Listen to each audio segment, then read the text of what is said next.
Hello, hello, hello. I know, we can hear you, Billy. So I like the way he gets walk-on music and I get fuck all. He gets smoke. There you go, Charles. Oh, for God's sake.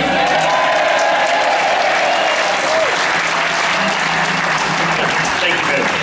Oh, no, that wasn't me, that was the chair. Did you hear that? Oh no, it wasn't as good. Okay. It's never good the second time, Charlie. You're right there, Billy. Should we just wait for you? Okay, where were we? Tell me where we were up to, Olivia. We were up to the Dakar Rally. And we spoke about the Dakar Rally and how important food was, but also what's quite important is to finish the Dakar Rally, and not many people do. So, the first question, Charlie, is why in heaven's name did you decide to do such a dangerous event, possibly equivalent to some degree to this kind of to road racing? And it's a very dangerous event. Yeah, no, I mean, I think anybody who rides motorbikes off road, you know, they will say that the Dakar Rally is the most dangerous race in the world, sort of for off-road, and then people say that the TT is the most dangerous road race in the world, and you know, both of them have different things. You know, the TT is over a period of 2 weeks. The Dakar Rally is a period over 16 days, where you ride between 500 and 800 kilometers every day off-road, mostly off-piste, and you know, you have to use a roadbook navigation and all that kind of stuff, and so it's quite, especially on a motorcycle, it's very demanding because you have to do you have to do the navigation yourself. You have to, and being dyslexic, I had to write R and L on my hands so that I knew which. So when they asked me to go right, I knew which way to go. But you know, it's really right, and you've got to go as fast as you possibly can. And not only are you riding on a motorbike, but you've got cars and trucks that are following you, and trucks are the fastest. So they go last. Motorbikes go off first, and then about 2 o'clock in the afternoon, the fast cars and fast trucks start overtaking you, and that's just terrifying. How many bikes would be in the race? Well, on the year I did it, there were 260 bikes, 150 cars, and 100 trucks that race, and you all race on the same piste, and you race between 500 and 800 kilometers a day. The tented village or the paddock moves 500 kilometers every day. So you have 20 aircraft, 10 helicopters, 56 doctors and nurses. They have 500 journalists. They broadcast live to 36 countries every night. They package them to each of those countries. So they'll show the Finnish drivers or the French drivers, whatever. First, they feed 2,500 people every night, and I mean, the whole thing is bonkers. And I started watching it when I was a kid in Ireland. I mean, it's not very popular here in Britain. Oh, that was my wife.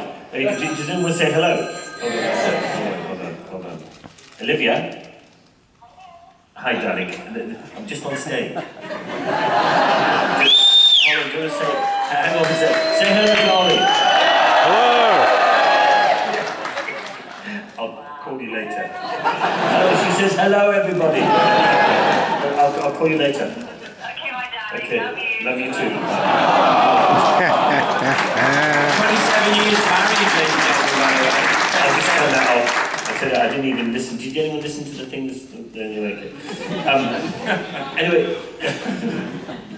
But oh, I miss that.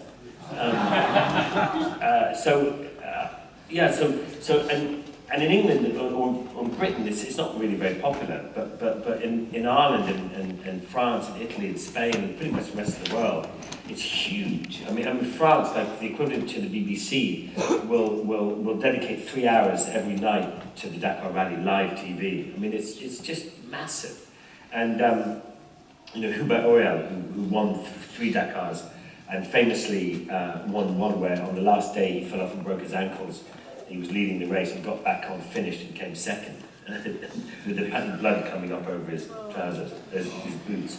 I mean, very hardcore. And so it was always part of something. And then when you and I were doing Long Way Round, and we were in in sort of desert areas would be riding well that day. You know, you would come on and goes, "Oh, I'm having a Dakar moment," and somehow it just happened. Then Simon Pavey, who trained us at the beginning of the Dakar, beginning of the long way round, he'd done the Dakar Rally and we'd spoken about it before I'd left, and so everything sort of fitted together, and I thought I'd do it.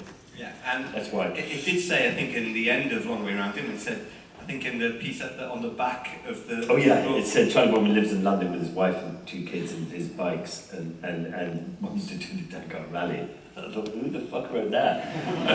Because it wasn't me. Anyway, but that kind of sparked something inside me, and you know, I mean, for me, one of the greatest parts of riding motorbikes is riding off-road. I think it's one of the purest, and I think any biker will say that one of the purest things is to ride off-road. Okay, well, before we find out what went wrong, because I think most of us know it didn't go that well, really.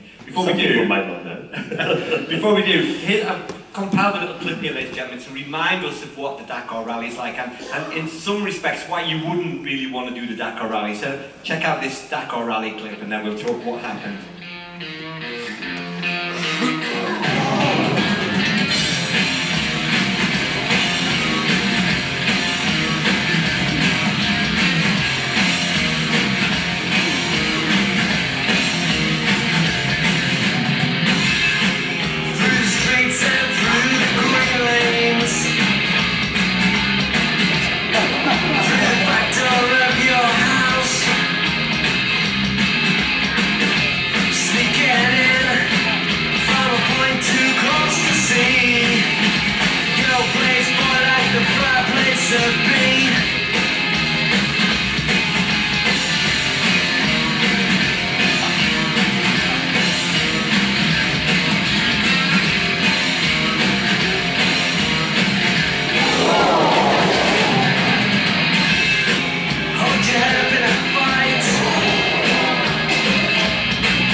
Dakar Rally helped out tonight, and it's fantastic to have some of the racers here, and I'm sure we all want to give the racers a big round of applause. And please